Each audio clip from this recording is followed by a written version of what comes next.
It was a Tuesday when it finally hit me.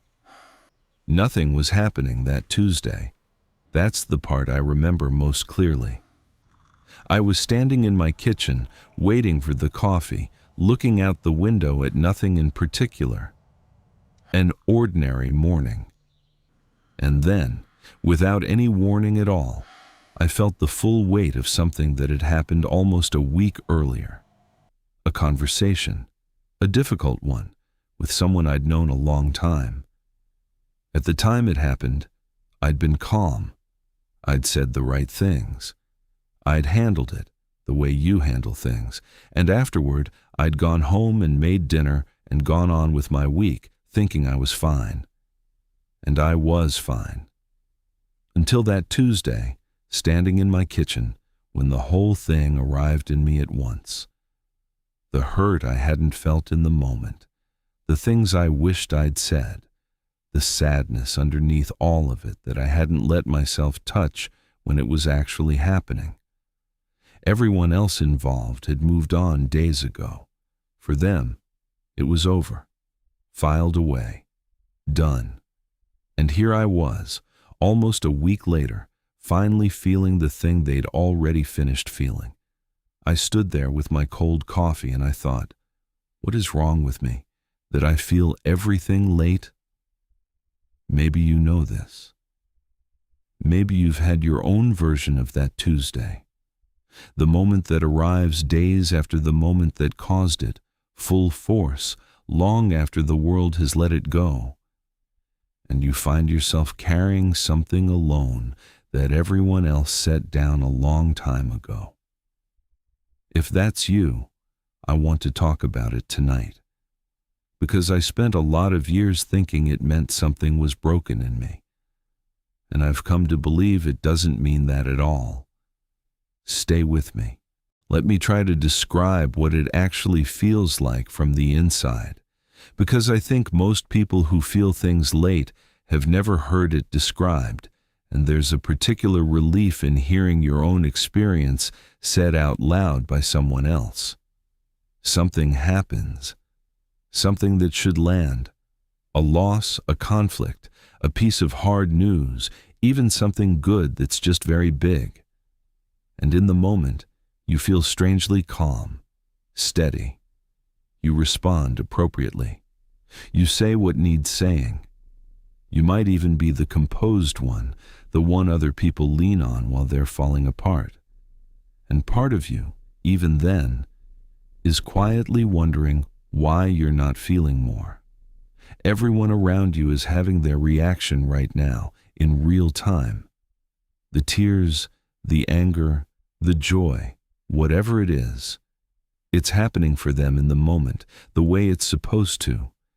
And you're there, present and functional, waiting for a wave that hasn't come yet. You're not cold. I want to be careful about that word, because it's the word the world tends to reach for, and it's the wrong one. You're not unmoved. The feeling is coming. It's just coming on a different schedule than everyone else's. And you can't make it arrive on time any more than you can make the sun come up an hour early. So you go home, and you wait. And sometimes you don't even know you're waiting. And then, days later, on some ordinary Tuesday, it finds you. Here's the part that I think is the loneliest, and the part almost nobody talks about. When the feeling finally arrives, you feel it alone. Think about what that means. When something happens to a group of people, there's usually a window where everyone feels it together. They grieve together. They're angry together. They process it in the same room, at the same time, and there's a kind of comfort in that, the comfort of not being the only one carrying it. But if you feel things late, you miss that window. By the time your feeling shows up, everyone else has already moved through theirs. The room has emptied out. The conversation has ended. and you're left to feel the full weight of something with no one beside you because everyone who shared the moment has already finished with it. That's a strange kind of solitude, not the solitude of being physically alone. I've made my peace with that one. This is the solitude of being emotionally out of step, of always arriving at the feeling after the others have gone home. I've sat with hurt on a quiet weeknight that the people who caused it had long since forgotten. I've felt grief weeks after the funeral, when everyone else had already returned to their lives, and it would have seemed strange to bring it up again. There's a loneliness in that specific to people like us, the loneliness of the delayed, and it can make you feel like you're grieving in a language no one around you is still speaking. I want to say something about why I think this happens, but I want to be honest about the limits of what I know. I'm not a scientist. I can't tell you there's a clean mechanism in the brain that explains it. I don't think anyone can, really, not with certainty. What I can tell you is what I've observed in myself and in the handful of people I've known over the years who are built the same way. Some people seem to process things slowly because they process them deeply. The feeling doesn't skip them. It goes in further, and it takes longer to travel. While everyone else is reacting on the surface, in real time, the deep processor is taking the whole thing in, all of it, the parts being said and the parts underneath. And that takes time to move through a person. It's a little like the difference between rain on pavement and rain on soil. On pavement, the water hits and runs off immediately. You see the splash right away. On soil, it sinks in. It disappears for a while. And then, later, it comes up somewhere as something growing long after the rain has stopped.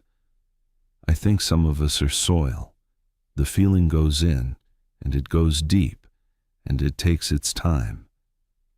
And then one Tuesday it surfaces, and we finally feel what was planted a week ago. I don't say that as a fact. I say it as the most honest picture I've been able to make of my own experience. But it has helped me stop treating the delay as a malfunction. There's a cost to this. I won't pretend there isn't. The cost is that you often feel things at the wrong time to do anything about them. The conversation where you should have said how you felt has already ended by the time you actually feel it. The moment to reach out, to push back, to ask for what you needed, it's past. And you're left holding a fully formed feeling with nowhere to put it, because the situation that called for it is already over. That's a real loss. I've lived it many times. The words I needed arriving days after the door closed. And there's a quieter cost too. People who feel things late sometimes start to doubt whether they feel things at all, because the world tends to measure emotion by the immediacy of the reaction. If you didn't cry at the moment, didn't break down when everyone expected it, you can start to wonder if there's something missing in you. If you're a little hollow, a little less human than the people who reacted on cue. I spent years quietly wondering that about myself. But I want to tell you what I eventually understood, because it changed how I carry this. For most of my life, I thought the delay meant I was cold. I'd watch other people react in the moment, immediately, visibly, the way you're supposed to. And I'd stand there steady, and I'd think there was something wrong with my heart, that I was somehow less connected to my own feelings than everyone around me, that the late arrival of my emotions was evidence of a defect. I don't believe that anymore. What I believe now is that there's nothing cold about feeling things deeply enough that they take a while to surface. The delay was never an absence of feeling. It was the opposite.